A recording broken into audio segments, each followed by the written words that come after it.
We don't have like no intros or anything. Like we don't start. Like, this is probably how we started. That's tight. Come on, We don't have. way more Welcome. Yeah, it's a very non-produced. Come on, that's what we here for, man. Yeah, man. You missed real pre-pro. Yeah, did I? We were listening to the Lucky Day album, and Lucky said, "I'm just here because I'm trying to get some closure," and that's how I knew Lucky was toxic. It's kind of like saying, "Yo, come pick up your stuff," and all you got over her house is like a pair of shorts. Yeah, is a toothbrush you're not gonna use? Yeah, like come pick up my stuff, really? Because closure is the most. All right, it's probably the biggest excuse to continue to talk to somebody. Because can you get closure from somebody? It's made up. Yeah, you can get closure from somebody, but are you willing to accept that closure? But how do you get closure from somebody else? Yeah. Only you can close it. If you keep talking to him, you're not closing shit. Right. In that sense, yes. But I think more so what it is sometimes you feel like you have questions that you just need answers to before you can be like, all right. If you're not fucking with a motherfucker no more, what you need any answers for? No, because she could be cutting you off, right? Like she could be done with the relationship. And so you want closure, but you want to know why. Like, damn, like. Nah, that shit, if it's done, it's done. No, that's how I feel. Because I've been down that path of like, yo, I need answers before I could close this shit. Then I got the answers and I felt shittier. And I was like, now, been down that path, and that's why we get to now shit not closed. It's like, back open. Now I need more. Why you do that shit? Like, it's just, we just play games, man. That's what it boils down to. Like, we play games. That is some game shit. But it's games to yourself. But you be believing it, right? Because you really do believe that you want closure in that moment, but it's like you still want to talk to that person. Exist. It's just a decision you make. Are you gonna fuck with this motherfucker? Or you not gonna fuck with him? If you're not gonna fuck with him, it's like, what we talking about? We really got nothing to say to each other. So that's what Lucky Day was on? You know Lucky was giving the real toxic vibes. Okay. I'm trying to get that closure. I fuck with Lucky, man. Where are you at romantically? That's always a weird thing, by the way. Yeah, talking about that shit. Men ask other men, yo, so here's the thing. What's your dating life like? I would have said where you at with women right now, but I don't know what I don't want to offend anyone. Mm-hmm. We have to be respectful. So where are you at romantically? I am in a very long-term relationship. Oh yeah, I know that laugh. I was in one too. Yeah, I got the same nervous laugh. It's wonderful. I just, motherfuckers gonna be asking me about my girlfriend on camera and shit usually. So, Cameras are not here. Don't even worry about the cameras. They're not here. Cool. You know what I mean? But crazy, man. Shout out to my fucking girlfriend. I know he said, why he asked that question? People have asked me that when I was in a long-term relationship. I was like, don't ask me about my girl. Especially if y'all going through something at the moment. It's kind of like you really don't want to talk about your relationship shit. Or when you want to keep shit private. Like, that's part of my life. I just don't I don't want to speak about at all. More so what it is. I feel like motherfuckers know enough about me. Like, I don't want people to get weird, start following. Some things got to be just for you. You know what I'm saying? Like, But even outside of romantic, what do you draw the line on? Because you do get very deep in your life as far as music. Mm-hmm. Where do you draw the line on certain shit? And I'm not even saying in the romantic part, just period. Yeah. No, I mean, this is something that I battle with every day. Mm-hmm. You know what I'm saying? Because it's like being an artist is like you put so much out, and then it's like you run into motherfuckers feeling like they know you in a way where it's like, but you actually don't know me. You heard me say some shit about my life, so it's like it's cool that you related to that, but we don't know each other, so it's more to it than that. Yeah. So we pod 2 times a week, 3 hours each episode type shit. Talk about our entire lives. People come on the street and really think that they know everything about. They be asking, say my mother's first name, talking about shit. I'm like, all right, relax. But I guess that's still our fault. That's their way of showing you that they're invested in us. Yeah, and it's like a blessing, right? But it's still like you still just boundaries because you want to be safe and you want to be, you still need your privacy. You still need, which that's just for me to know. You know what I mean? So, but like you said, it's a blessing because that means people are following you, they respect you, they identify with you, and they just like. Sometimes you can meet some that are like really cool, and you can tell that they really genuinely are like concerned, like, yo, you good, man? Like, you know what I'm saying? That type of shit. It's like, yeah, everything cool. You know what I mean? Like, so it's appreciative, but sometimes it's a little invasive at the same time. It get invasive, especially like a lot of my music, I'm talking about shit that is like, that's where I'm talking about it at. I didn't say this in a song to have to talk about it with a stranger. Exactly. You know what I'm saying? I vented, I got it off my chest. and now I'm good. And it's like, you know what I'm saying? Like with just us motherfuckers will walk up to you talking about all types of shit that's like you would never say that to somebody. You know what I'm saying? But it's like, because they feel like they know you, it's like they feel comfortable saying shit. And they want to show you that they're like a real fan. Right. I really connected to this shit. Yeah. And like, hey, no, that was really traumatic. I don't really want to talk about that. that part, you know what I'm saying? Like that song was me trying to deal with it. Don't bring that shit back up. All right. But with that said, can I tell you what I thought about the album? Hey, man, that's what I'm here for, man. Tell me, you know what I'm saying? Give me the in-person. The album's fire. The album's fucking crazy. That shit is incredible. Yeah, the album is fucking crazy. The theme I interpreted, just my interpretation, not what you were trying to do. Because obviously once you put shit out, it's no longer yours. It's up to interpretation and it becomes somebody else's. You're nervous about this happiness, but you're happy about being happy. So you don't really care. It's an uneasy happiness. It's an untrustworthy happiness. I mean, that's something that's in there. But I'm happy to feel happy. Right. That's what I took from that entire shit.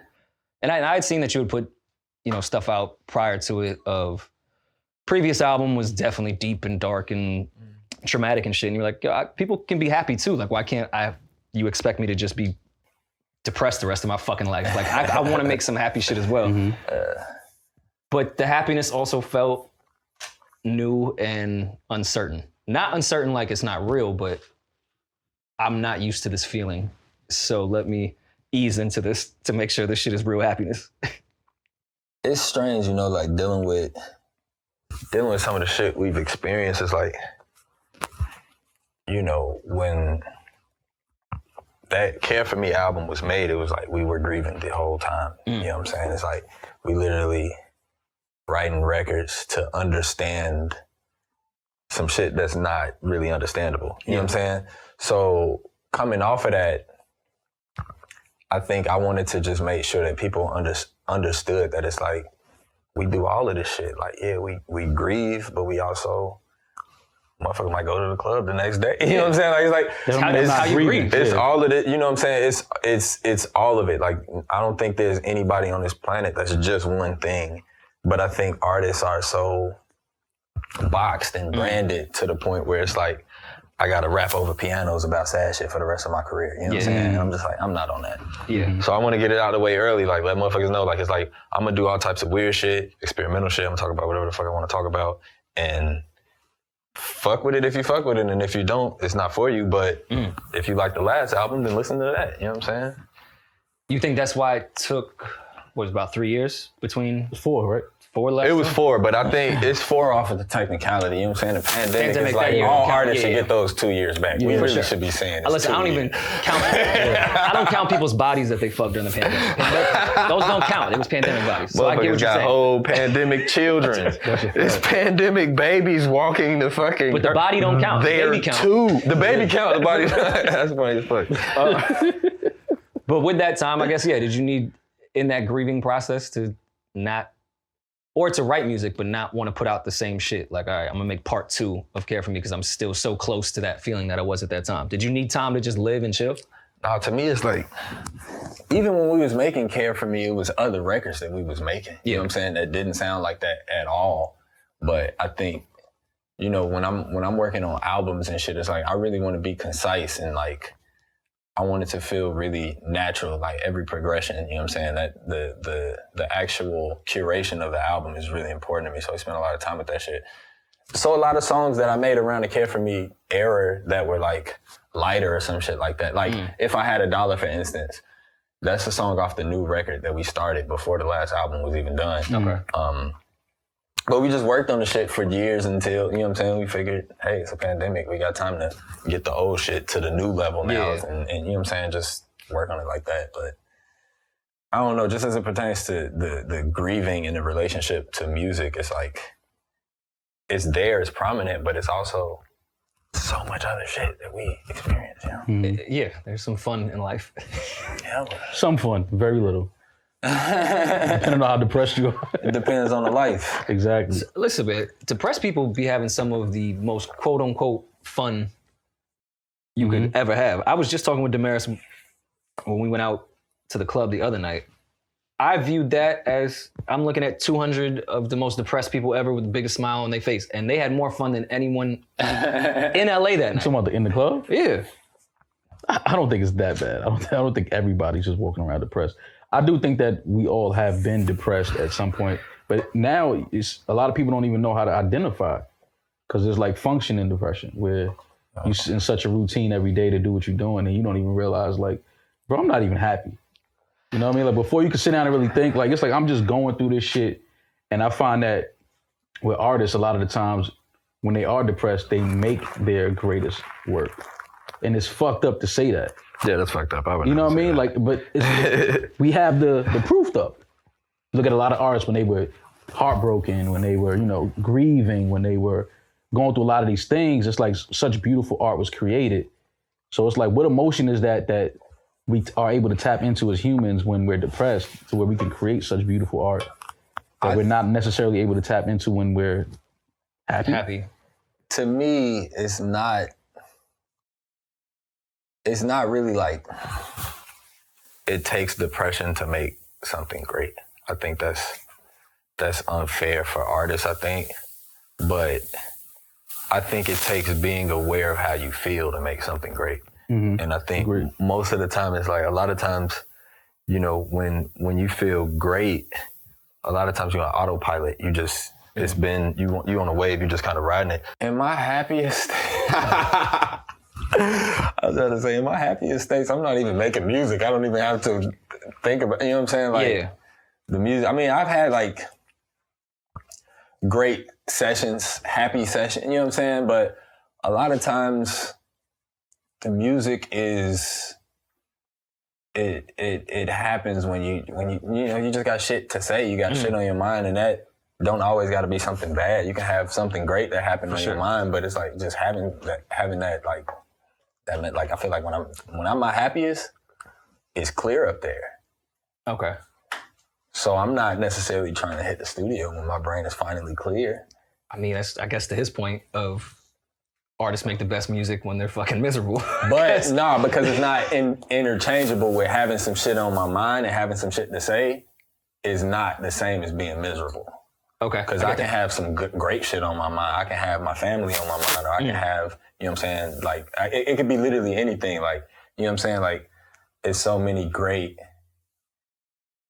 R&B, like, love songs and shit, where them motherfuckers is just in love and in the studio. You know what I'm saying? There's nothing sad about it. It's pure happiness, pure bliss. You know what I'm saying? Like, with your partner. You know what I'm saying? But it's just different. They knew how they felt about, or the songwriter knew how they felt about whatever the situation was. We were talking about black and white and gray areas and everything. Why is there not more gray area music?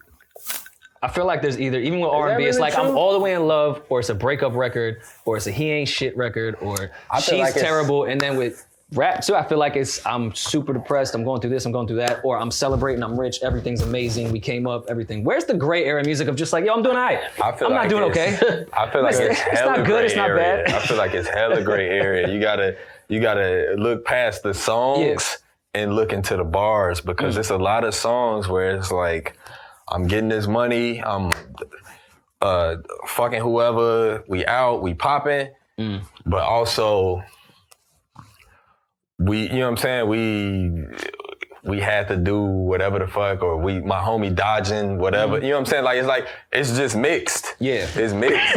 And I think it get to a point where it's like a lot of rap is like, it's such a like stream of, stream of consciousness, where it's like, you might be writing some shit, thinking about a fun night you had at the club or some shit like that, and you talking about that and how it was, but also the homie getting out the joint, or the homie in a situation, or we had to do this to be where we at, or some shit like that. Like, I think of like Future and shit like that, and it's like, that nigga saying a lot of real shit, while also saying a lot of, I'm the advocate that Future's been screaming for help forever.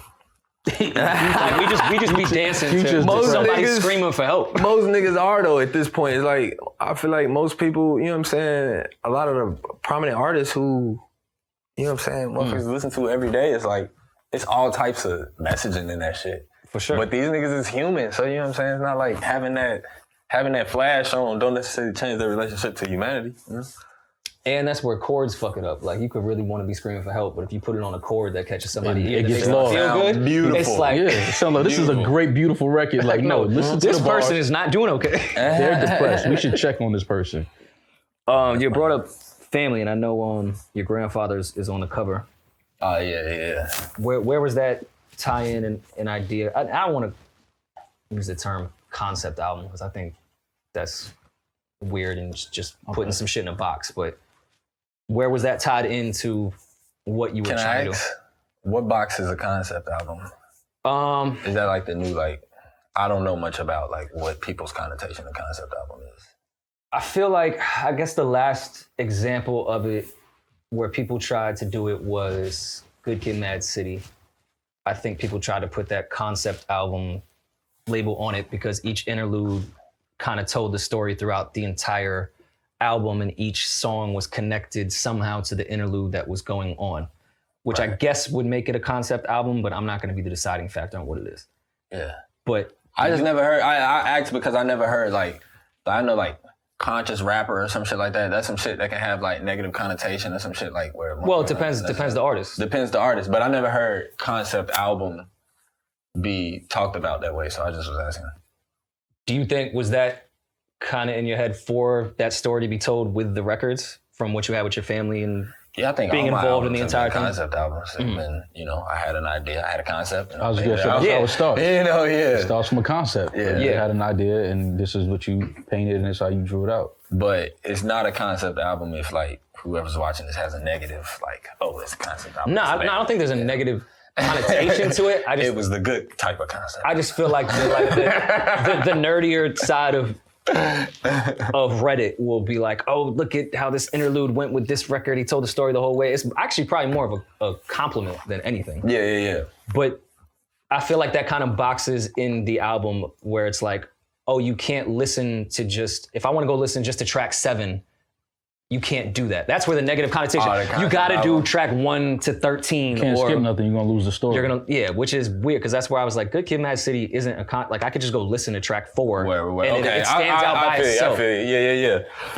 And I think someone could try to make the case on a blog that, oh, look at the concept. You can't listen to this album without you starting at 1. And it's like, I don't really think that's how music is made. But where was the tie-in with your family to those records? Did you have that concept in mind when creating each record, that it would be tied to whatever story you were trying to tell with grandfather, your uncle, everyone that was involved? It came along like after working on it.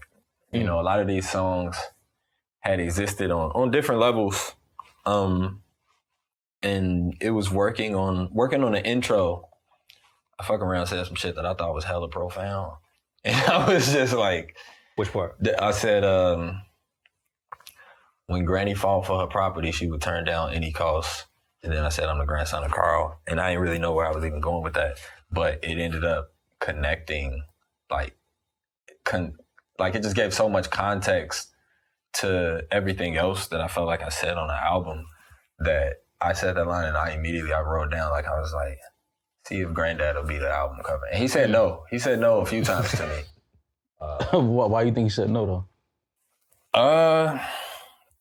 It's unwanted attention. You know what I'm saying? Okay. Like, and he not like no old grumpy old man, and then like he like a super happy, like, you know what I'm saying, like fun, like granddad and shit. But I just don't think he wanted the eye. You know what I'm saying? The eyes on.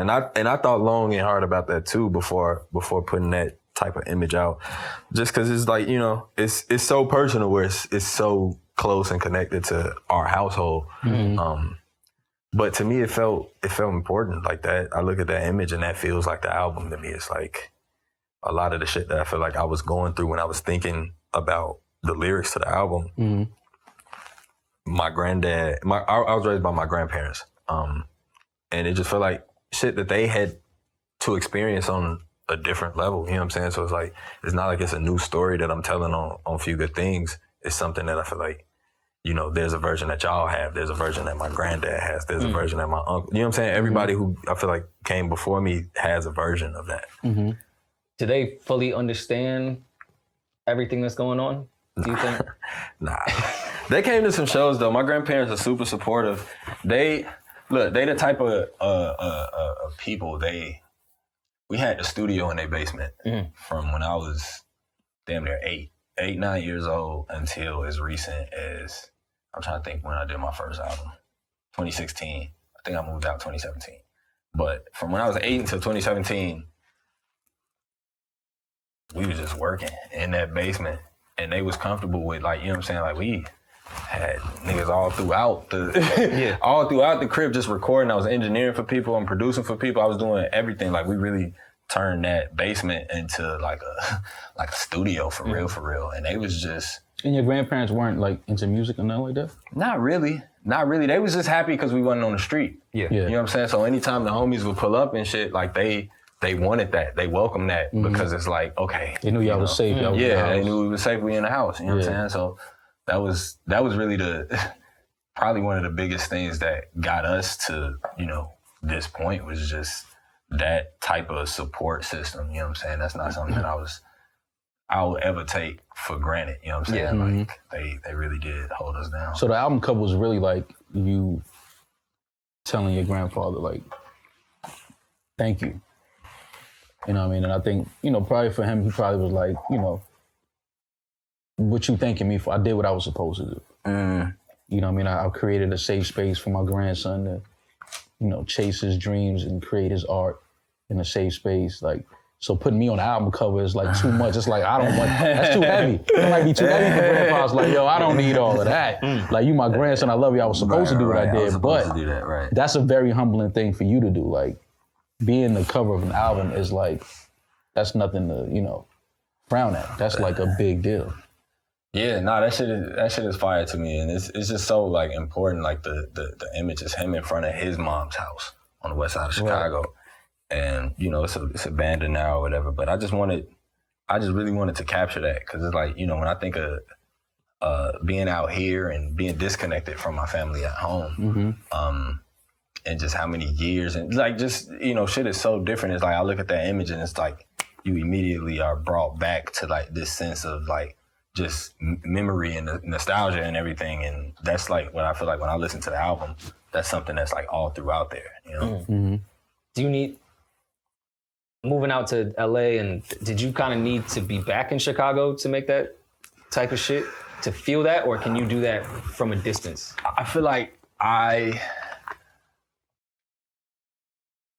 for context, I've made all of my albums, I think, outside of Chicago. Because it's easier to talk about Chicago when you're not in it. Because it's like... I can understand that. But I can get that. I become more observant because it's like you're able to see the difference. Step back from it a little bit. You're able to see the difference. Like, one of the things, like, I remember when I was working on Care For Me, and one of the observations that, I always heard about it, was just how the west side of Chicago ain't really got no grass. And we got grass, you know what I'm saying? We got grass, but I wrote that the grass was splotchy. And that was exactly what you're talking about. I've seen splotchy grass. And that was something that I feel like, because I wrote that and I was in Oakland looking at all these like different types of lines, I was immediately reminded, like, this shit look different than the crib. You know what I'm saying? Like, you notice things that you might not notice when you, it's just every day for you. Because you're in it. Right. And you can't realize you miss shit or have certain observations until you're not in that exact environment. Kind of like a relationship. You don't know your love until you leave your girl and cheat on her. Right? And you're like, damn. This nigga's wild. Nah, but if you think about it, like, listen, man, like you go out on the street, you're like, this is why I need to stay in my relationship, because it's crazy out here. Exactly. That's, side chicks don't get enough credit, but we'll talk about that another day. I need to go back to my spotty grass over here. Saba, see, we can talk about that. Let me look right at camera. It's him, it's not you, I understand. I don't. Miss Saba, it's Mal. Oh, man. That's funny. Because I was about to get into more depressed shit, but this just made it more funnier. Okay. I don't want to get into that. Because I did want to talk about when you brought up your grandparents. It's whatever y'all want to talk about. You know what I'm saying? No, this is just going to go, there's going to be no structure to this. This won't be a concept album. We're just going to go all over the motherfucking place. One of my favorite bars was on the outro, actually the last verse. And we were talking about your grandfather in that regard. All the money is a myth, it's a sunken abyss, but necessary for the family to have somewhere to live. So you stuck making decisions more than some wouldn't get. The baggage that come with the bag, hope you're not fumbling it. That was one of the illest bars I've heard this year. I appreciate it. That's hard. That is hard. Explain it, because I get it. I just want you to explain it. And this ain't rap genius, but Yeah. It's feeling like it. but that that one set. And by the way, he tried to trick us. Remember in the old albums, like when the last record would stop and it'd be quiet for a little while, Thought it was and then over. you just left your CD player on, Yeah. and then Hove would come with a whole nother album. Whole 3 songs at the end of that. Yeah. I had that shit playing when it dropped. I thought him and Black Thought was done. I was like, that was fucking incredible. Then all of a sudden, he started killing shit again. I'm like, damn, the bag does come with baggage. Right. You felt that one? Of course. No, I felt that. But that's kind of the crazy shit of like ambition and trying to get things that we don't know anything about. That's the weird concept in my head, that we try to chase things we know nothing about yet. Right. And then you get to it and you don't realize what the fuck comes with it. The story of This album. every artist that I know. I think, and I don't even think it's particular to artists. I think it's a people thing. Yeah, no, that's true. That's true. It's just, as an artist, I can speak to that. For sure. I don't really know people, but I know artists. But to me, when I think of that line, it's like it's so much shit. It's like the conflict of all of the artists, or like you say, all of the people. It's like you got to do what's best for you, and it's like subjective what's gonna be best for you. Yeah. All of your decisions in your career and shit, it's like you can have somebody telling you, it's like you got to do this in order to succeed. But it's a million examples of somebody doing the opposite and being successful, and vice versa. So you really got to just make your own decisions. But it's like once you make those choices, each choice that you make past that, it feels like it's so much heavier. Yeah. Cause now it's like, I've been on a roll. I can't fuck up this next choice for all of these people that are holding me up in this high regard, and all of this family that's dependent on me, and all of these people that I'm helping. It's like every choice be feeling like it's gonna be the end of it all. And it's also not your choice anymore. It becomes the choice and result of everyone else. Yeah. But Why do we put that pressure though? it's made up. It's made up. So much shit is just. Is it made up though? Because that's real tangible shit when other people are depending on you in that regard. I think the pressure is what's made up. I think, or not the pressure, but the kind of idea that if you make one wrong choice, everything is gonna crumble. I think that's the part that's made up. Life isn't really Jenga in that regard. Right. And it's like, especially like, I don't know, it just be feeling like this shit is like music and chasing this dream and shit. It'd be feeling so fickle where it's like, at any point, somebody can pull the, pull the ground right from below you, and then it's like, and you leave with nothing.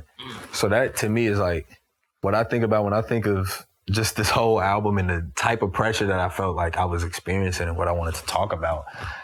I just wanted to be transparent with everything that I was thinking at the time, because I'm like, nigga, I got so many people counting on this shit. Yeah.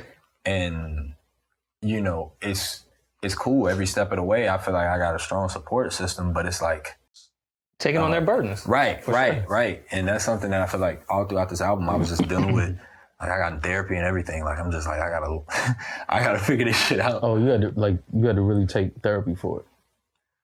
Yeah, I got in therapy. I mean, I wanted to do therapy. I was at home, pandemic. I was like, it was something that I had been hearing great things about for years and years and years. You finally did it. I did it, and it was fire. Yeah. Yeah, absolutely.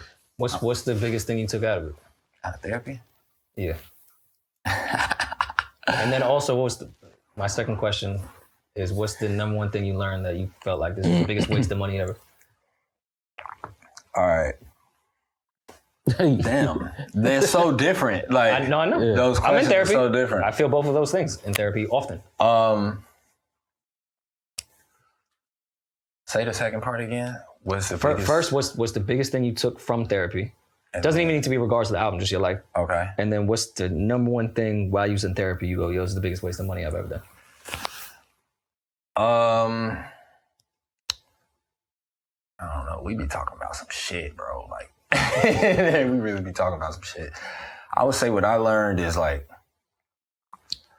I just become more confident in my own shit. You know what I'm saying? Like I feel like a lot of times it's real easy as an artist because it's like you got at any given moment you got probably like 16 people telling you what you should do.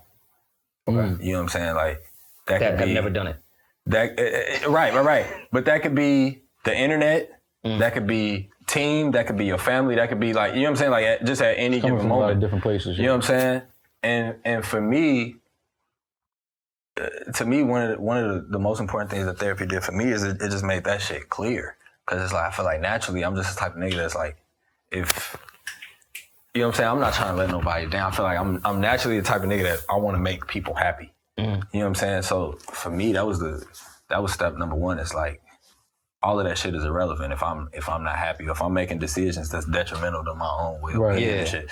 So for me, number one was like, I gotta stop the putting people all that added pressure on, you know what I'm saying? Like I'm just, if I go out there and fall on my ass, I'm comfortable now. I'm like, cause fuck, I'm gonna fall on my ass as me. Right. You know what I'm saying? So that's one of the things that I got from therapy.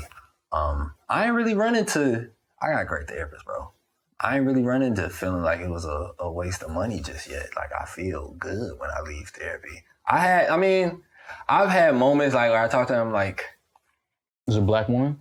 For sure it's a black woman. For sure. I've had moments where I felt like I'm saying the same shit over and over again, but that's more to me rather than the actual job that they're doing. Like I just be kind of having the same shit to say. Like anytime I start rambling, and I love therapy, love it, huge advocate for it. Anytime I get in my bag for real and get in some real dark shit, and she says, "Well, Roy, this is something you're gonna have to figure out for yourself." I go, well, what the fuck am I paying you for? I ain't running into You're supposed to give me the answer. Right. But when you brought up do what's best for you and you're trying to figure that part out, my biggest fear in that, which I've talked about in therapy, is I'm not gonna know if it's best for me until I see it through. And that's my biggest fear, of how long it's gonna take to see it through. And then I'm gonna get to the end of it and realize this was not for me. And I just put this much time, energy, my entire mental existence into something that I'm now gonna resent eventually. And that shit gonna happen. That just come with the game. that come with life. It's just moments that you gotta just eat. Like, damn, I wasted 3 months. Like, damn, you know, this hour. Like, you know what I'm saying? That's the type of shit where it's like, I don't know. It's hard to put much more into that because that's not something you got control over the outcome. That's true. I do have control of how I'm gonna feel over that shit though. Right. And I know how I get, so that's why I be nervous. Do you wish you found your therapist earlier in your life, or you feel like it was like the right time? It was the right time. It was the right time because I had the time for it. Like I didn't get into therapy until we was all at home in quarantine and shit. Right. Where I was just, you know, I'm like, oh, I'm sitting here, I might as well try to do this. You know what I'm saying? Like, but before that, it wouldn't have worked for me because it was just too fast. You know what I'm saying? We moving. You know what I'm saying? You feel like that's something that a lot of black men, specifically in Chicago, should do? I think black people universally should go to therapy. Should go to therapy, even just for a minute to see what it's about, see what the hype is about.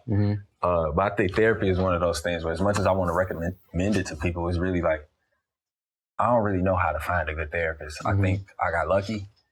But I think your relationship with therapy is going to depend on who is doing your therapizing. And also what you want to do with it. Therapy is kind of the reflection of literally everything that you do. What you put in is what the result is really going to be. Like you could sit there and talk to the greatest therapist of all time, and if you don't really want to put the work in and really get to it, it's going to be like anything else. You could be with the greatest producer of all time. I could walk in with Dr. Dre, but if I don't want to put the work in, I'm not really going to get shit out of it. Right. No, it's very similar. It's very similar. So it's kind of the same. It sounds like the same as with your life partner. I suppose. Right. Like, I mean, there got to be somebody that you're willing to open up to, talk to, communicate, be honest, and, you know, be willing to learn from. Like, cause I've talked to Rory all the time about it. Like, actively trying to find a therapist. Yeah. You know what I mean? Like that's something that I wanted to do for a long time. Right. Because I dealt with some things, you know, just in life. And I'm like, I know that affected the way years later I felt about this or how I approach certain situations. Now then going through things business-wise that we went through and emotions and things that was going through my head. And I was trying to identify like, because the brain is so unique and it's like one thing will spark so many other things and you don't even understand it sometimes. You're like, what the fuck? Like that's not even me. Like I don't even normally feel or think like that. Right.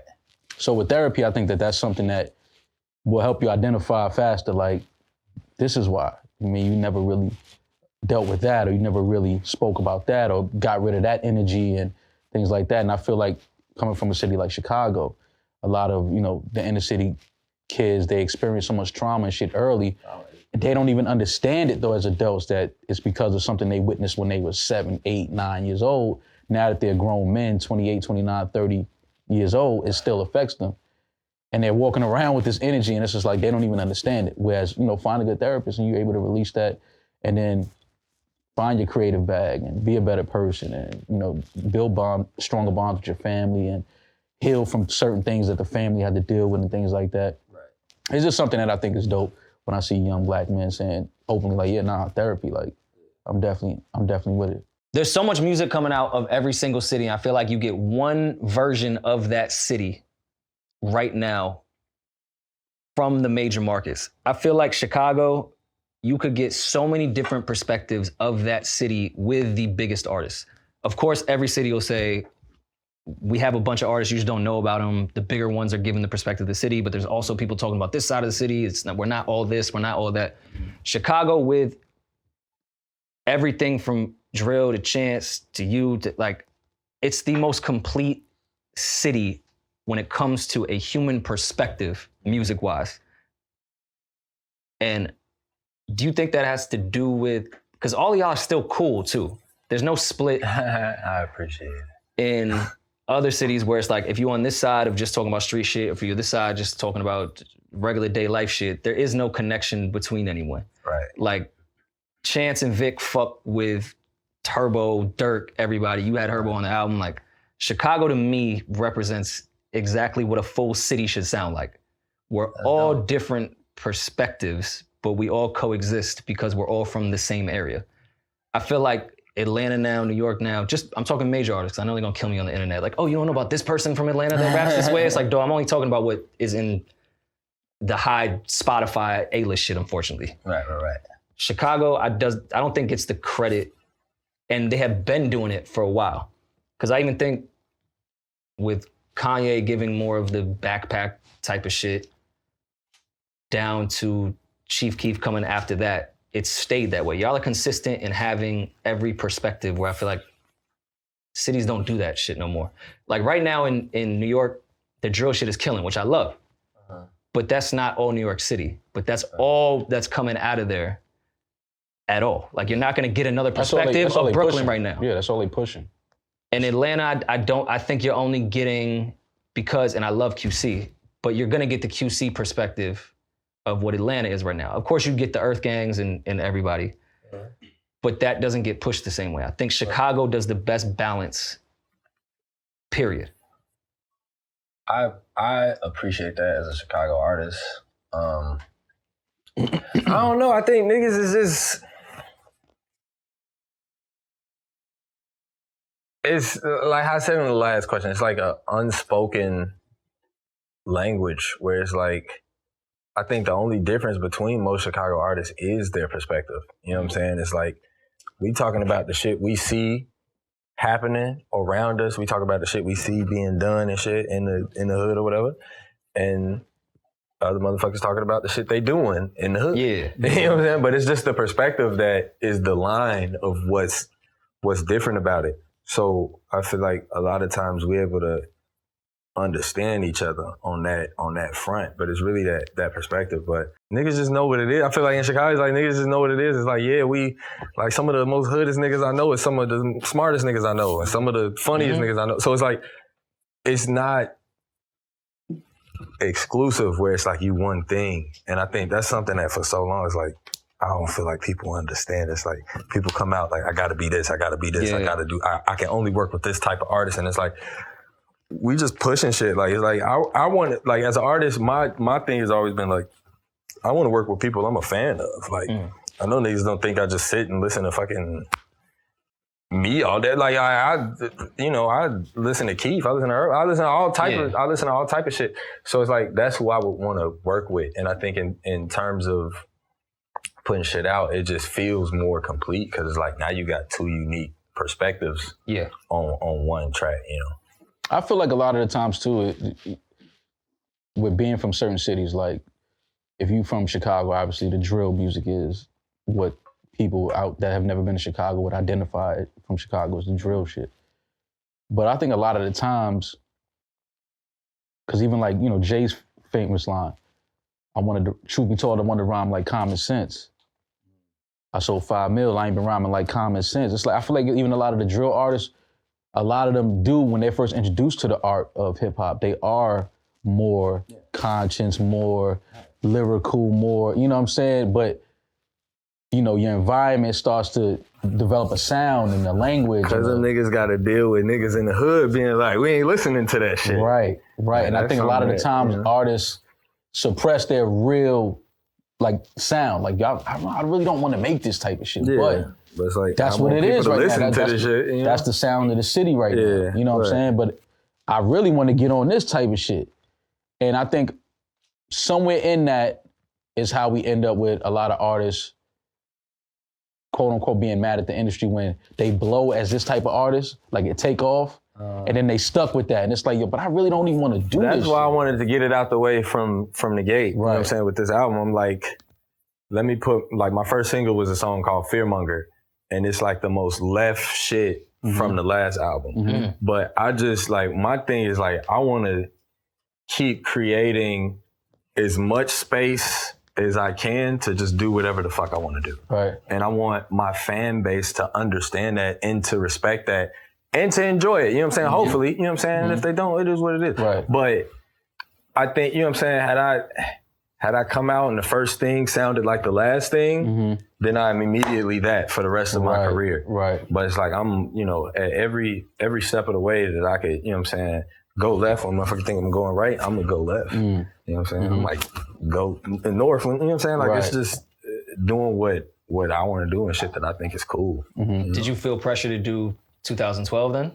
Off Prom King of just, all right, we kind of need, Saba's one of the best at doing the storyteller shit. No, the storyteller shit is, to me, that's like one of the most prominent things in anything that I do. You know what I'm saying? Where that feels like me, that don't necessarily feel like care for me. Like, I feel like the shit that I had before that. Like, you know what I'm saying? Because that's how I enjoy to write. That's like the easiest and most natural way for me to write is just to, you know, beginning, middle, end, you know, a plot, piece the shit together. Yeah. And doing 2012 was one of probably the first records where it was like, once we made that, it was like, this is definitely going on the album. You know what I'm saying? So I didn't feel like pressure to make that record. That was a record that was probably one of the easier records to make, you know? Let me re-ask the question. Yeah. Pressure not to do it. Pressure not to do it? Because you could get put in that box of, we have to do the storyteller shit. Nah, because to me, it was a indie rock. Like, it's like a new vibe. Like, I haven't done that. It is very much the storyteller, Prom King. The storyteller shit, I do. Yeah. But it's like, it's still pushing something forward where it's like, this is a new bag that I haven't, you know what I'm saying? I haven't showcased that I also can make this type of song. You know what I'm saying? Despite it still, like, maybe the feeling of it is similar, but it's still like, no, we went into this to intentionally, you know, go from this level to this. Like, you know what I'm saying? Still pushing some type of boundary creatively, you know? Was your girl mad that you rapped about how much you liked the girl in 2012? Nah, my girl is... I'm fucking with you. Nah, she is the girl. Like, oh, it's her. Okay. Yeah. Oh, it's my bad. Oh, damn, you really in a long-term relationship. Come on, man. I told you from jump. You want to talk about it. She sounded amazing in the song. Come on, man. Yeah. How old are you? I'm 27. Okay. That's crazy. I'm 27. You know, before the pandemic, I wasn't 27. That's wild. I know what he's. Cause I turned 30. Nah, I'm not letting Saba get that off on me. No, I know what he's saying. No, hold on. He said before the pandemic, I wasn't 20. None of us were like before 2 years. Like we all growing older. Yeah, but it's just crazy to grow older in your crib. I turned 30. Nigga, you grew 2 years with no new experiences. Like, what the fuck? I left it was my a new 20s. experience. No, it was definitely a new experience for all of us. Because I was wiping cereal boxes, my nigga. I ain't never wiped down a cereal box a day in my life. So, wiping down everything. Think about that. Well, look, what were we doing at that moment? I was changing. I would leave in a pair of clothes and come in like, let me get at the door. Like, crazy fucking time. But we survived that shit though. We survived that shit. I mean, pending, nigga. Like, we in this loading, right? right, we'll see. Fam, I went in that shit in my 20s and came out in my 30s. Yeah. Do you know what that feels like? That's crazy. I was 29 and then I walked outside at 31. Yeah. Yeah, that's different. I didn't even get to close my 20s. You didn't get that closure. Never get it. Still searching for it. I gotta hit up every chick I knew when I was 29. Yo, listen, that pandemic. Closure, that's different. Yo, you vaccinated? Come on, let me talk to you. Another thing, Saba, how important is it for you to, because you talk about, you know, the freedom to be who you are as an artist. Mm-hmm. So, but you're an independent artist with your own label, brand, Pivot Gang. How important is it for you to maintain that moving forward, like no matter what? That shit not important. Please give me money to fucking buy us out. What the fuck? Really? Like that? Nah, I'm not jacking that. No way. This entire complex essay was a lie? No way. Get the fuck out of here. No, I'm not jacking I think that. for me, my article was written, and in that article, I am constantly pushing. It's different for everybody. Mm-hmm. It's different for everybody. So I'm not the artist that's, you know, everybody leave your label. Some niggas need the label. That's a completely. Some agree. niggas need them. You know what I'm saying? So for me, it was more circumstantial, you know, where it's like, it was kind of awkward, to be honest. At a point, I really wanted to be signed. I wanted to be signed more than anything so I could be a real fucking artist. That's what I thought it was going. That's what I thought was going to do it. Thought that. Nobody wants to fucking sign me. Okay. So then we build something, and all right, we do want to sign you. Mm-hmm. Well, this doesn't work for me because I already built something. Right. So how we figure it out? I think, you know, the business is it's a constantly changing thing, and I'm trying to learn it. You know what I'm saying? I never try to position myself as an expert on independence versus major label and nothing like that. Like, I'm not that guy. I wrote that article to be transparent about what my situation was, or is rather, you know what I'm saying? But to me, it's like, you got to just keep doing what makes sense.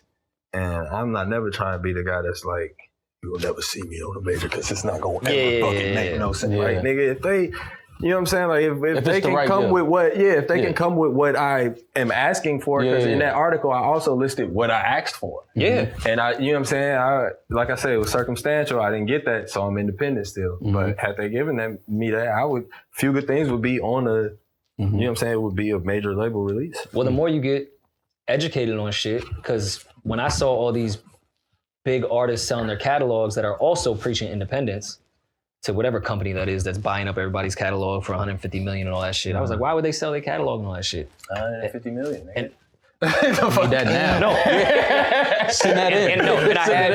And I had, but then I was thinking, I was like, that catalog is worth more than $150 million. Yeah. And then I had somebody who's way smarter than me put me on game in that regard that still preaches independence, that was like, all right, right now we have DSPs dictating what music is valued at. Mm-hmm. And we don't know what music's gonna be valued at in the next 50 years. Mm-hmm. So instead of passing down my catalog to my kids, grandkids, great-grandkids, let me go get this liquid $150 million now, because music could be worth zero by the time it gets to them. And that's fucked up. The idea that it's almost worth zero now as far as that's fucked up. The DSP shit go. Yeah. I think I get what you're saying. I think that's impossible for music to be worth zero, but I do see, I understand that, it does lose value. I don't think it'll ever, you know. But you can't sell it unless you own it. So that's where ownership is important. Yeah. But I do see in any other business, it's at the top. Like, we don't know where this shit is going. And so much of that shit is contingent on, like, it's just a whole deeper thing when you start getting into even just the power of the dollar. Right? Like, deeper conversation. Or the value of the dollar. Right. Like, 150 million today is not what it was in 1980. Right. I can't even fill your gas tank right now. You know what I'm saying? Like, it's just not so you got to think about that too. In 20 years, what is 150 million worth? I would hope a lot. I would hope a lot. I would hope a lot. I'd be so disappointed if 20 years from now, $150 million wasn't it just. But just think, think about it. Not to say it's not possible. No, I know what you mean, but you gotta just look at even over history, right? With athletes. At the time when Magic Johnson signed his deal, it was the biggest deal in. Did you start the Magic Johnson shit? I didn't start it yet. When on Showtime? I'm one episode in. On HBO Max, I didn't start it yet, but I got to start it. But his deal, 25 years, $25 million. That was the biggest deal. And that seemed like a finesse. It was the biggest deal that in seemed crazy. History of sports at the time. $1 million a year for 25 years. Think about getting a player like Magic Johnson today for $1 million. For $1 million, yeah. You see what I'm saying? So a lot of these artists that have these catalogs, they're like, bro, I don't know what we're going to be able to get for all these hits in 20 years. Nah, it's hard to say. It's hard to say. Like, shit changed so much. Even from just before the pandemic, shit has changed so much. Like, you know what I'm saying? Like, it's like, shit just feels different it's like constantly changing. So that's why it becomes more important to me, like, as somebody who does, everything independent, you know what I'm saying? I got a small team and as somebody who has control over what I'm putting out and what I'm doing, it's like, I just want to do it to the best of my fucking to the best of my fucking ability, because it's like, who knows? Right. You know what I'm saying? Who the fuck knows where this shit is going or how the fuck it's going to pan out? I'm just trying to get as much of this shit out as I can and hopefully do something fucking great, man. Who's one artist that you see and you look at and you like, I got to get in a room with him? Pause. Nah, come on, man. We're talking about... Yes, pause. One artist I see. When you like, yo, this dude he's fucking amazing. Kendrick. Okay. Kendrick. That's like I remember being in high school and just being such a big fan. You know what I'm saying? That's somebody. A lot of those people are starting to, get scratched off that list. You know what I'm saying? Like that Crazy Bone feature, that was something that I've been dreaming about since I was 8 years old. Right. You know what I'm saying? So to make something like that happen, I'm like, oh, we might as well, Kendrick ain't that far away. Right. Yeah. For real, I'm trying to, somebody I grew up. I was producing before I was rapping, and he was always somebody who was like really inspiring to me. Just, his overall sound. You know what I'm saying? I like working with people who have a sound, because that's when it gets interesting, because I like to think of myself as somebody who could supply a sound, You have a sound, for sure. And with that, like, it's like, that's when the magic of the collab can happen, when it's like, how do we merge the worlds, It's funny, you 27. Damn. Bone Thugs wouldn't be the first, I would think. When I hear your music, I get it. But Bone Thugs is someone that's 27, because I'm 31. And even I'm, as someone who loved Bone Thugs growing up, even I'm kind of young to love Bone Thugs the way I did. How did you get into Bone Thugs to begin with? You can love music. No, for sure, but just sometimes, you focused on what your friends is listening to, what's currently going on. Like, well, that's part of it. I never gave a fuck about what my friends listen to. I always wanted to listen to, like, that. They were my reference point to what I'm not listening to. You know what I'm saying? Like, I wanted to do everything different from what everybody around me was doing. And Bone Thugs, it was just kind of like real organic. My brother, I got an older brother. They had one of everybody was burning CDs and shit. He had a burn CD. It had a bunch of shit on there, but Notorious Thugs was one of the songs. Okay. And I remember it like it was fucking yesterday. We was playing NBA Live 2003. Nigga, Jason Kidd was on the cover. I had it, yeah. And Notorious Thugs came on, and I had to pause and like, what's this? Mm-hmm. What's this? You know what I'm saying? Big what's rapping this? like them. Because I ain't never heard niggas rap like this. I don't understand it. It's melody. It's fast. It's slow. They starting to stop it. They doing all type of shit that I hadn't heard people do. Right. And to me, it was just interesting. You know what I'm saying? And that's kind of the moment where I was like, oh, I'm a rap. Has anyone tried to take your Chicago card by saying "Do or Die" did that first? Nah. Fuck nah. You can't take my Chicago I'm fucking with you. And I love Do or Die. I love Crucial Conflict. No, I love for sure, Twisted. You know what I'm saying? Like conflict. Like Wild Style from Crucial Conflict. That's my homie. Like that nigga be pulling up on us in the studio when we in Chicago and shit. Like it's all love. Twister. I just I don't know when it's coming out, so I don't know if you can use this, but I just got some shit back today with me and Twister on it, and this nigga is fucking amazing. He's Twister. He's fucking amazing. It's fucking crazy. But to me, you know what I'm saying? You gotta understand, I was 8. Right. I didn't know what the fuck niggas was beefing about. I didn't know it was beef. You know what I'm saying? Like I didn't know what the fuck was going on. Right. So it was too late. I was already in love with the shit. I didn't. You know what I'm saying? You hadn't heard Sex Appeal yet. Right. Damn. That's funny. But Crazy specifically, you wanted on that, or just somebody? Yeah. Okay. Yeah, I wanted Crazy. To me, is one of the most slept on of all time. You know what I'm saying? Like I know what you mean.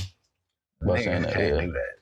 Yeah. Like that shit, you know, he can rap. Yeah, no, for sure. He can rap his fucking ass off. Absolutely. And, you know, to me it was just always, you know, he's such a big influence on just a lot of my decision making when it comes to making a song. But I got a lot of big influences, you know what I'm saying? Like I studied them all throughout my childhood, and then when I got to high school, you know, I wanted to study shit from y'all neck of the woods. You know what I'm saying? Like, so I was listening to Big L. I was listening to fucking Cameron, one of my favorite rappers damn near ever. You know what I'm saying? Like, I got a lot of people that I can hear Cam in your shit on the low. Wouldn't necessarily associate to think that I listen to. Like, I don't know, but I just be liking, like, I love music. I fucking love this shit. Like, I love rap, bro.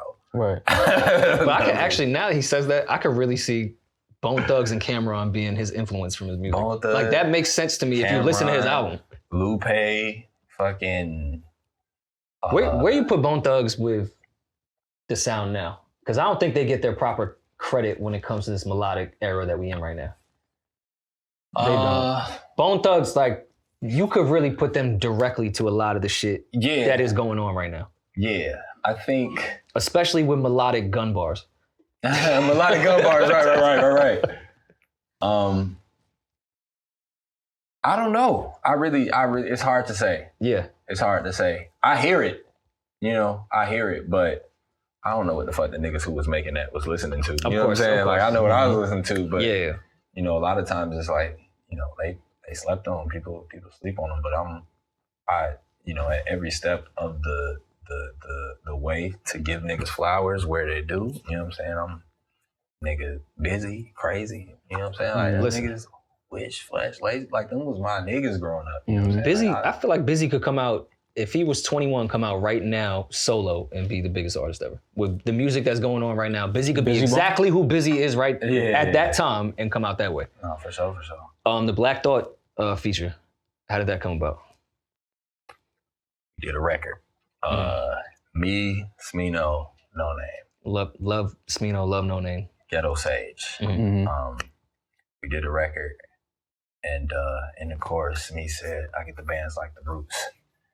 And hit the whole chorus. He had a Black Thought bar, he had a Questlove bar. Like, he was just like, you know, the wordplay was the Roots. Right. And we ended up, it was some Grammy party right before the pandemic, but we performed that song with the Roots. Oh, they did a whole jam session that Grammy weekend, right? Yeah. Yeah, those shows were incredible. Yeah, incredible. But at one of them, we performed, the song is called Haagen-Dazs. And me and Black Thought just stayed in touch, stayed connected. It was just crazy. Like, when the OGs are like, show that much love, it's like, you know, I be taking niggas up on their offers. You know what I'm saying? If it's stay in touch, like, hit me, I'm gonna hit you. Yeah. I'm gonna hit you. And I remember, like, you know, I hit him, I chopped it up with him over the phone because I wanted to, like, run the concept by him before just sending the record. And we chopped it up for a good minute. And I don't know, he just put a perfect verse on that bitch. Like it's like literally like. Well, he's one of the aliens. Easily. He's one of the aliens. He's a GOAT. Yeah. Easily. For real. Yeah. And he definitely dug into his grandparents' background and Right. Yeah, he So spazzing he said a lot of shit where it's like he summarized the album perfectly to me. Mm-hmm. But one of the reasons that I wanted to come back with the shit at the end was because I didn't want somebody else to end my album. You know what I'm saying? I was just about to having Yeah. someone featured on your outro is not typically, especially in the rap world, like doesn't usually happen. Right. You got to do the intro, and the outro is just Oh, if it's gonna be somebody, let it be Black relative Thought. or Black Thought. But he had the rapper ego. He was Black like, "Nah, Thought. you're not about to end my album." yeah. The rapper ego is It's real. it's real. It's absolutely a real It's thing. real. How do you think real you channel your rap ego? Because you could really rap, and I feel like you can really rap. You gotta like. First of all, I love doing shit like this. Like we never met. This is our first time meeting Right. before we get on camera. So I'm learning you, but you seem like you got a real humble spirit. But you got that shit like I'm better than like the best. Right. That's what I'm saying. Like, and when I say you know can really that rap, exists. I don't just say that because I'm a rap nerd at the end of the day. When I say you could really rap, I mean that you could really rap. That's where I think I don't really buy the humble shit. I think there's a part of you that wants someone to say a word. I'm a rap nerd. You want somebody to say a word. I want to be the fucking best at it. I think you I'm want. a rap You nerd. want You know to. what I'm saying? How many Like, bars you got in the tuck for these niggas out here? That's what I was trying to get at. Because I know they're written down. This is what you gonna say. Say it. Let me hear what you got to say. No. You know what I'm saying? It kind of it is what it is with me. If I got the verse, I got the verse, and if I ain't got it, I ain't got it. Right. You know what I'm saying? Right. Catch me on my good day.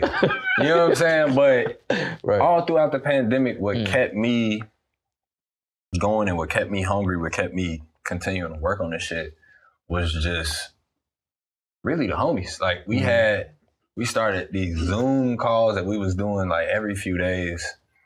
Where it would be me, and it just all of the homies, like all of the niggas in Pivot, some niggas in Chicago, like FemDot, like all of them in Chicago, and we would have our producers on there, and we would make. The goal was to write a verse in 16 minutes, write 16 in 16 minutes, and the goal for the producers was to make a beat from scratch in 16 minutes, and then we would do rounds. We gamified bars, and that shit.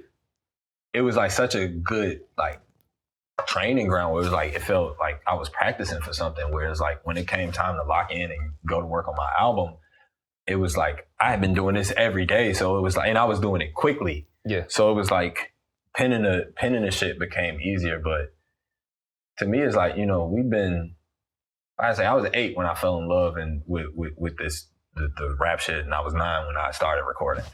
So it was like, you know, my whole life it's been bars and studying and just trying to get better, you know what I'm saying, every step of the way. That's where I feel like you need to do like a LA Leakers or something just to remind You gotta talk your shit, get your shit off. Rap shit, yeah. Because I know you approached this album from I'm making music standpoint, and I'm trying to Which I respect. And that's what I approach every album. I love that. You know what I'm saying? And even when you rapping, I'm like, all right, I know he's going more so off the melody and what's going on with the back. I need you to just tear somebody up real quick. Because I know you can do it. Yeah. Go get that Quiet Storm beat and go to that's what I hear. Get the Quiet Storm beat, go to LA Leakers, man. I'll do something. Because to me, it's like, as much as I love it, it's like, I still want to make music. You know what I'm saying? Like I fell in love with rap at the same time I fell in love with playing the piano and all type of other shit. So to me, it's I don't really separate the two in my head. I'm trying to make a beautiful fucking song and a beautiful body of work, and it's gonna have bars and that's gonna be in there. But you know, I do recognize. So you should go on LA Leakers. You should go in there with a keyboard, play the Quiet Storm. Nah. We just gonna go in there and do what we gotta do. Okay. You think that that'll be, because I know you EP'd or produced the No Name project. Is that a focus you kind of want to get into? What, like doing more production? Just fully production. Let me get behind another artist and EP or produce somebody else's project. That's something that I feel like I'm gonna definitely do it. I'm gonna definitely do it. I'm working on some things right now. But it comes down to scheduling. You know what I'm saying? It's like, how much can you even do? Right. I'm going on tour next month. So it's like, congrats. Thank you. It's first in years now. You know what I'm saying? Like, we'll see how this shit goes. See if I remember how to do this shit. But to me, that's just something that is like, I want to lock in on that and treat that shit like it's my own. Mm-hmm. You know what I'm saying? Like, it's like if I'm gonna be, EPing some shit, I want to really give it my all and it to be my main focus. So definitely want to get to that point of my career. Mm-hmm. But I'm going to start with just trying to get little shit off here and there. You know what I'm saying? Well, who's your, out of the whole Chicago, who's like the one artist you feel is the most underrated? The most underrated artist in Chicago? Whoa. Kanye would say Kanye.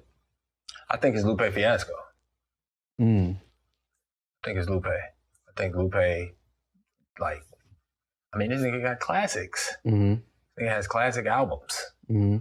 I think Lupe's actually making a face. Let's talk about it. No. That's just his face. I'm agreeing. I think Lupe's actually underrated as a hit maker and actual someone that was on the charts and makes actual real records. Mm-hmm. That's right, because everyone gives Lupe his flowers. We all know Lupe could bar everybody to death. Nobody wants a problem with Lupe. Not enough. I want more people to know. Well, I want more people to know. Same for you. I feel the same way about you. In my world, Lupe, everyone knows what time it is with Lupe. Yeah. I don't think in my world people realize Lupe was making hit records for a very long time. Like, he doesn't get his flowers in the balanced artist that he is. Right. He was making hits and has two classic albums. So yes, he is underrated in that regard. But I feel like when it comes to the rapping shit, if you don't give Lupe his flowers, then it's pointless to even give flowers. Lupe's underrated in making hits to me. Yeah, he is. One of my favorite artists, rappers out of Chicago is Bibby. Bibby, oh, fire. Yeah, like I'm a huge, I fuck with Bibby. Right. Like, he was one of the first ones when I was, the drill shit and all of that was kind of like, I was like, dude right there is different. I fuck with Bibby. I had a show when it was South by years and years and years ago. And I always respect Bibby because this nigga walked in, got on the microphone, he was booked for this shit. Mm-hmm. He was like, it ain't no hoes. It ain't no, he was like, there's no women in the crowd. I put hoes on my rider. I'm not performing. I think he did one song, but I was just like, I respect that. Yeah, you got to. 100% got to. I respect his music that. not hitting with the women, what's the point? That man had his bottom line. It was like, hey. Yeah, I'm not moving. I'm not budging. Nah, and then he was like, but I do got a show around the corner on 6. Y'all can come pull up. I know that promoter was sitting in the back like, yo, what the fuck? So yeah, I fuck with Bibby. I don't know him personally, but I after seeing something like, I'm just like, I always fuck with this nigga. Like, yeah, I fuck with Bibby. And then obviously the whole Rest in Peace Juice world, right? And all of that. You can see where he was as far as man. CEO. You know right. what I mean? Like, he just had it was just. But I always watching his videos, listening to his songs, his demeanor. It was always something about him. I'm like, I like this dude. Yeah, bro. You know what I mean? I fuck with Bibby. It's a lot of. I don't know. I feel like what would be an easier thing to answer than to name a specific artist would just make a blanket statement that Chicago just in general might be slept on. Because niggas be saying some shit. Niggas be saying some shit. Yeah. And, in Chicago. I mean, I think right now, if you were to look at who are the most influential people to the current music scene, I'm not talking about rap, R&B, music, period, would be Wayne and Chief Keef. Yeah. And Kanye. And Kanye. So the three out of those are both from Chicago. I got 2 more that I would add to that list of most influential. Who would be the other 2? Gucci, Lil B, the bass guy.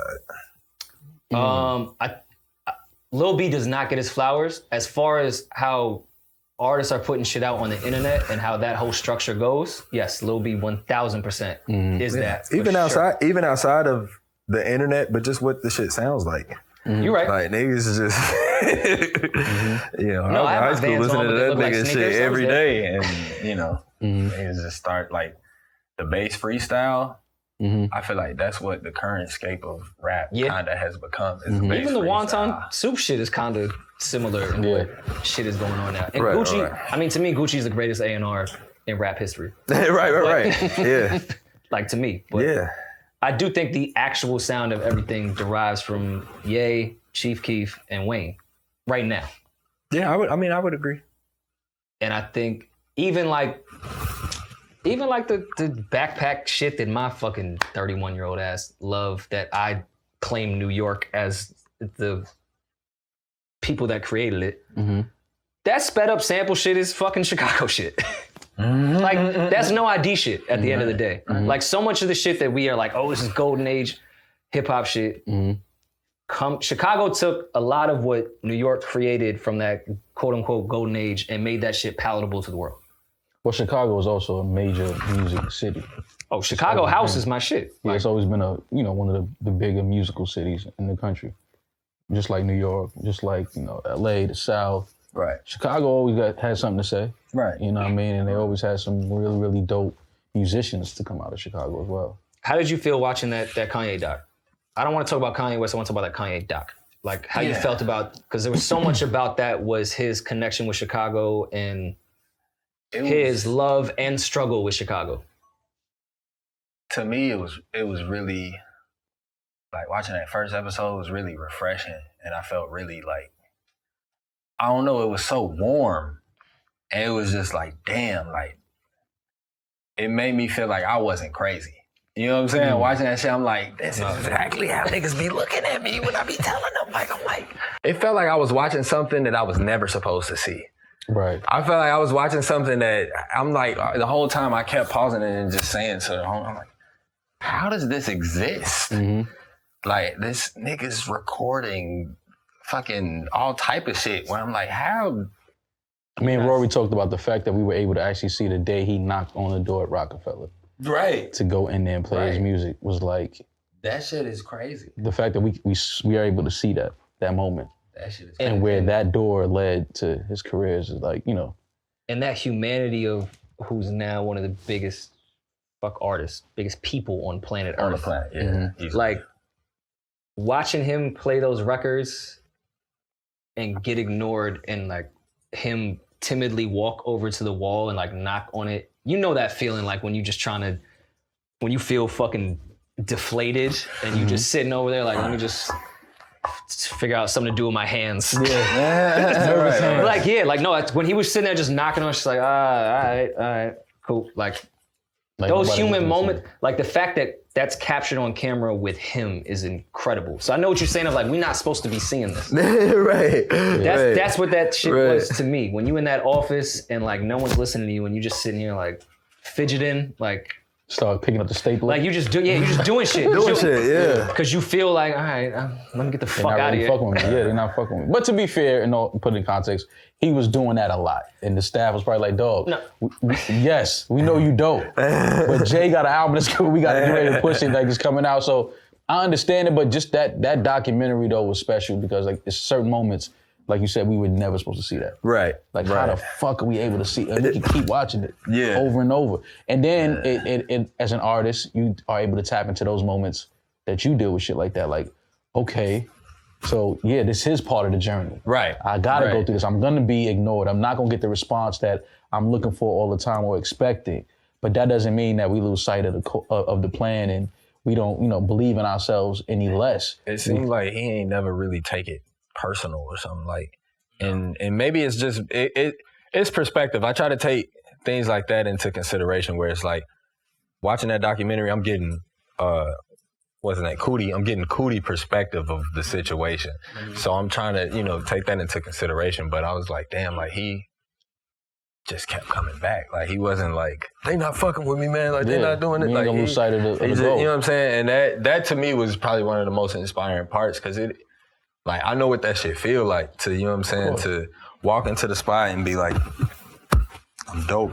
Like, why won't anybody believe me? Yeah. You know what I'm saying? And to go back home after that, it's hard to not just be like, man, they tripping. You know what I'm saying? They, like, they. When it's like, he never really, it ain't like, do that. He just went back.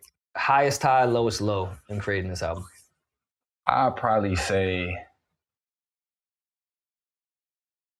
I don't know, is finishing it a cop-out? Like, is that like No, too easy?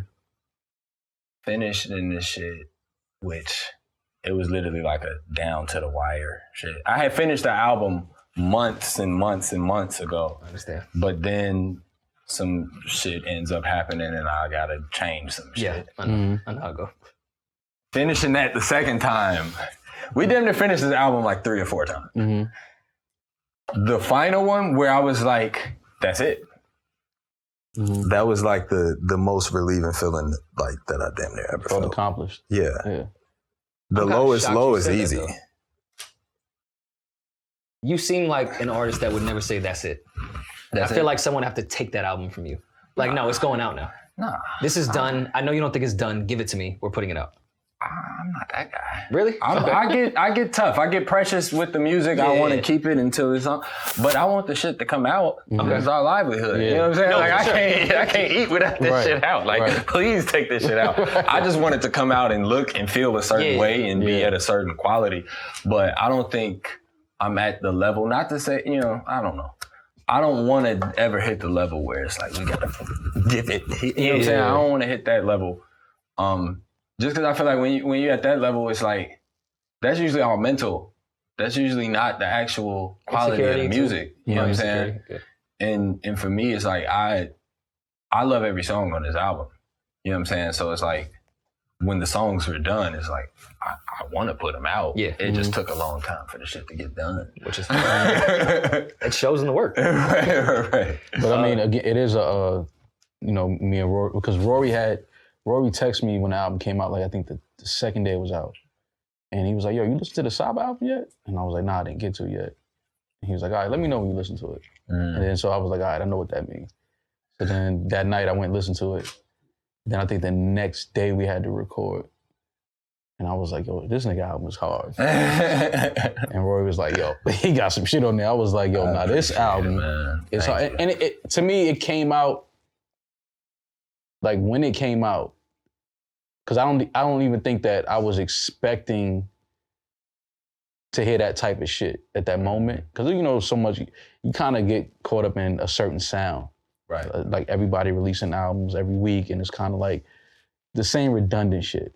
So, but when your album dropped, it was like, oh, okay, it's still young dudes out here like creating that type of art though, and not afraid to put it out in the market space when all this other shit is going on. Like you said, everybody was going right, you go left. That says a lot about the artist. Like, I know I have a space, I know I have a lane. I'm here to fill that. This is who I am. This is my art. Fuck with it. If not, it's cool. Somebody else would. It's a hard fucking album. More power to you. I appreciate it though, man. That's the challenging part as an artist, you know what I'm saying? Knowing that you're not doing the normal, like what everybody is doing, that it's like playing a long game and being comfortable with that. You know what I'm saying? A lot of people not comfortable with themselves enough to pursue that. And I mean, even with me, I have my moments of like being unsure about certain decisions and certain shit, you know what I'm saying? But at the end of the day, I just feel like really confident in what I do and what I provide, where I'm like, I got here off music. You know what I'm saying? We didn't, you know what I'm saying? Like, I came here with my manager. I got another manager out there with y'all. But it's not like we didn't have no crazy, like, it's like the story is like every step of the way, it's like, oh, this is dope. And I'm like, early on in my career, I'm like, oh, if I do good work that I believe in, it'll find its crowd. It's not a machine telling the crowd, this is dope, you need to listen to it. Not yet, but you know what I'm saying? Maybe one day it will be. Which is fine. What you signing, Jimmy Iovine yesterday? Just no, I'm just, hey, like I say, like, bro, I'm just like, look, I'm not listen. trying to be, you know what I'm saying? Like, I don't, like, I'm just trying to do what's best for me. As you at fucking the end should. of the fucking day. You know what I'm saying? Like, I don't want people to feel so attached to my own decisions that's for my life, where they feel like they should have any input on the decision at all. But I'm just, you know, I'm leaving it open. All my relationships is good. You know what I'm saying? Like, I'm like, hey, I fuck with who fuck with me.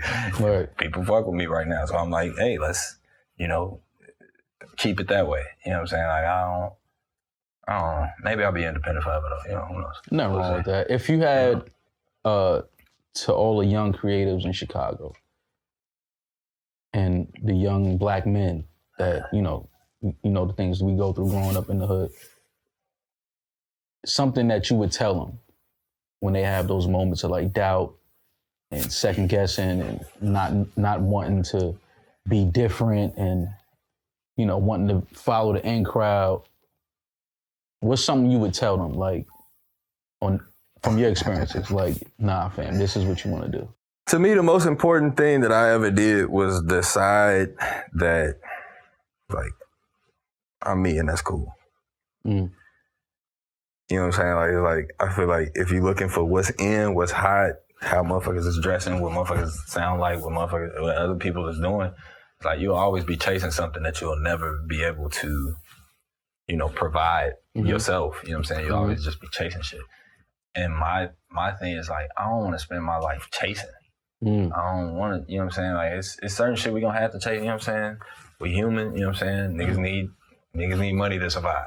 You know what I'm saying? Certain shit where it's like, all right, that's how it is. But to me, it's like, we just gotta encourage motherfuckers. Like, you remember, I know this might sound awkward, like, because I was born in the 90s, but you remember in the 90s when it was like frowned upon to sound like another nigga? Of course. Like, absolutely. You actually got clowned for that. Yeah. To me, I'm just like, the fuck are we doing? The fuck are we doing? Why are we, you know, it's like, I don't know. To me, it's like that identity shit is the most important shit right now. I'm like, just be you, man. Like, I don't, it's way easier to be yourself. You'll feel way more comfortable, like, in 3 years if you know, like, I look back at my other 2 albums, I'm like, hey, I'm happy with them motherfuckers. Like, I think they, you know, I think all of this shit is great, but regardless of what your opinion of it is, it's me. At the time. You know what I'm saying? It's me Even at the if you time. This is disagree with it 2015 me, 2017 me, and currently we on whatever the fuck. But to me, I just think that authenticity is something that's so, that's the gray area. Where the fuck is that? Like, I think that's what I would encourage everybody to do is just like, do what the fuck you want to do. Like, be you. Yeah. And if that changes in a year, so be it. If that changes in 3, you know what I'm saying? Like, just be you. You know what I'm saying? Motherfuckers gonna keep growing, keep evolving, keep doing shit. Be comfortable in being unsure if this is you. Be comfortable in being unsure, because motherfuckers really don't know who they are at all. until you do some shit. You know what I'm saying? Be comfortable in just being unsure. Right. This is how I feel at the moment. Because nobody knows what the fuck they doing. I mean, some niggas know what they doing, but nobody really know what they doing. Right. Like, because you can know how you doing and be confident, but you can't control how people are going to react to that. And that's the part where I'm like, bro, nobody know what the fuck they doing, man. The only time anyone brags about being sure about their decisions is when they worked out. Right. When they got it right. When it's nostalgic, like, nah, I did that. Yeah. Right. You was unsure that whole time. If that didn't work out, whole time. You wouldn't have this confidence in bragging about it. No, the whole time. And I think that's important to remember when creating, is to just always go back to those moments. Like, I'm not sure. I feel good about it. This is me and myself. This is my, so I can rest my hat on that. This is me. Right. But it's fucked up when you're not you and you put some shit out and niggas hate it. You like, yo, but I didn't even want to do that. Right.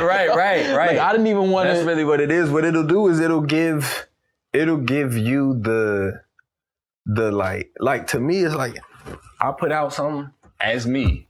When a motherfucker love it, it's like tight. If a motherfucker don't like it, I'm like, oh, well, it wasn't for you. Like, it's not like I can't believe that they don't, you know what I'm saying? Because I'm just like, We probably meet in real life and not like each other or some shit. Like, you know what I'm saying? Like, some people, like, I can't please every fucking body out there. And that's something that I feel like as an artist is like, I'm learning to accept that. You know what I'm saying? I'm learning, you know what I'm saying? I've always been one of them. I want to put something for everybody on this shit. But it's like, some people not gonna like it. That's cool. The shit that's appealing to everybody is never really that good. Yeah, a few exceptions. I was about to say, it's a few exceptions to that. But yeah, for the most part, absolutely, I agree with that. Right. I agree with that. That shit doesn't really move shit, but let's be honest with you. It's only what, one person? Michael Jackson's the only person on earth that we can all agree the music is great. Who else? Is he? I think Bob Marley is one of them. Bob seems That's accepted. just because white people do the Sandals Resort. Stevie seems accepted. Stevie Wonder. I feel like I haven't run into a person who doesn't like Stevie. I haven't run into a person BET who doesn't like him. They still haven't given him a Lifetime Achievement Award. Damn, really? Hey, this nigga been on. I'm gonna talk about that. I made it my duty to talk about that until they gonna give him one. When New Edition got one before him. When they see your New shit. Edition got a Lifetime Achievement Award before Stevie Wonder, bro. Crazy. Stevie Wonder had Luther Vandross singing background vocals.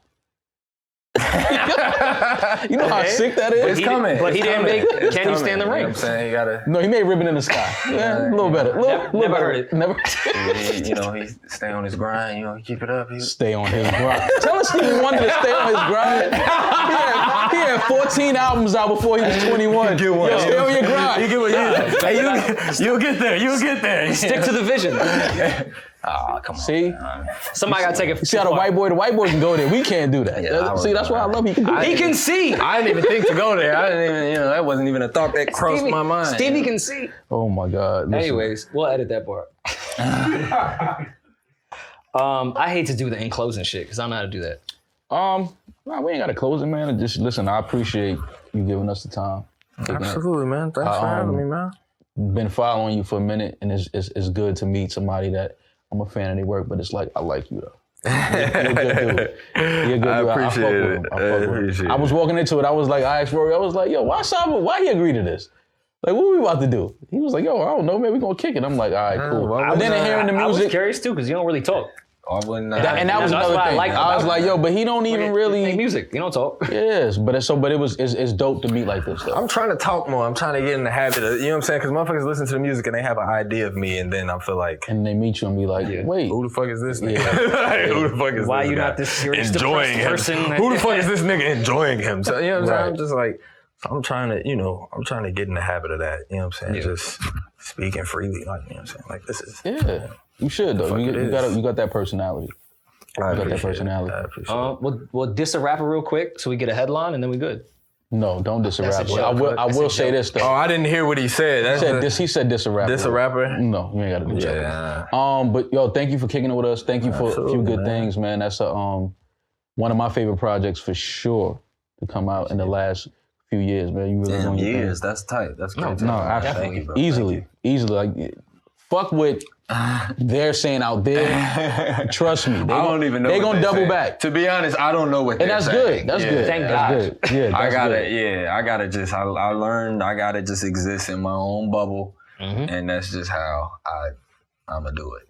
Listen, man, you doing it right. Keep doing what you're doing, man. It's a pleasure to sit and kick it with you, and we definitely gonna link up again somewhere down the road. Absolutely, man. I appreciate it. Absolutely, man.